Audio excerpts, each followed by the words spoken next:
मनोज जरांगे यांचा मुंबईमध्ये आंदोलनाचा इशारा मिळाल्यानंतर दक्षिण मुंबईत आंदोलनासाठी सरकारनं नवे नियम जारी केले।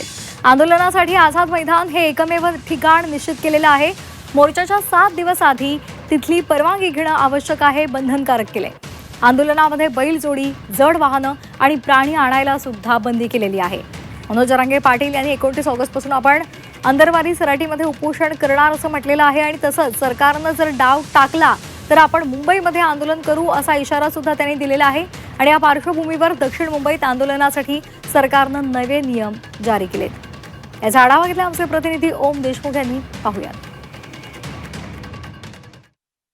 मराठा आंदोलन प्रश्नावरती पुन्हा एकदा आंदोलनाची हाक दिलेले उपोषणकर्ते मनोज जरांगे पाटील यांच्याकडनं उद्यापासून पुन्हा एकदा राज्यव्यापी उपोषणाचा आणि आंदोलनाचा इशारा देण्यात आलाय।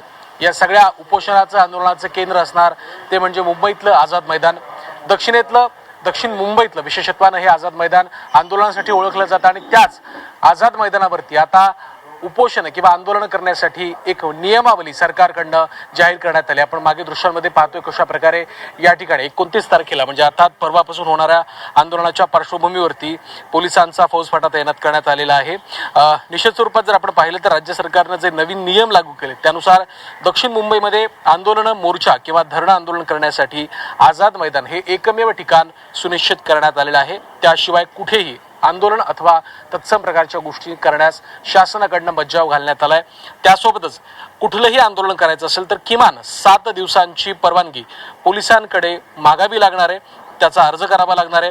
राजपत्राद्वारे या सगळ्या गोष्टी निश्चित करण्यात आलेल्या आहेत। आपण पाहिलं असेल गेल्या वर्षी जरांगे पाटलांच्या आंदोलनानंतर दक्षिण मुंबईतलं जनजीवन हे मोठ्या प्रमाणामध्ये विस्कळीत झालं होतं। वाहतुकीचा सुद्धा मोठा फटका मुंबईकरांना सहन करावा लागला होता। या सगळ्या गोष्टी लक्षात घेता आझाद मैदानाव्यतिरिक्त इतर कुठेही आंदोलन करण्यास शासनाकडनं परवानगी नाकारण्यात आलेली आहे। त्यासोबतच आवाजाची मर्यादा असेल किंवा इतर अनेक गोष्टींवरती पोलिसांकडनं निर्बंध घालण्यात आलेले आहेत। जरांगे पाटलांचं उपोषण, आंदोलन आणि या सगळ्या पार्श्वभूमीवरती दक्षिण मुंबईत पुढील 29 तारखेपासून आंदोलन होणार का आणि या जर आंदोलनाला परवानगी सरकारनं दिली तर त्याचं स्वरूप नेमकं कसं असेल हे देखील पाहणं तितकंच महत्त्वाचं असणार आहे। व्हिडिओ जर्नलिस्ट सागर पाटील सह मी ओम देशमुख, झी मीडिया, मुंबई।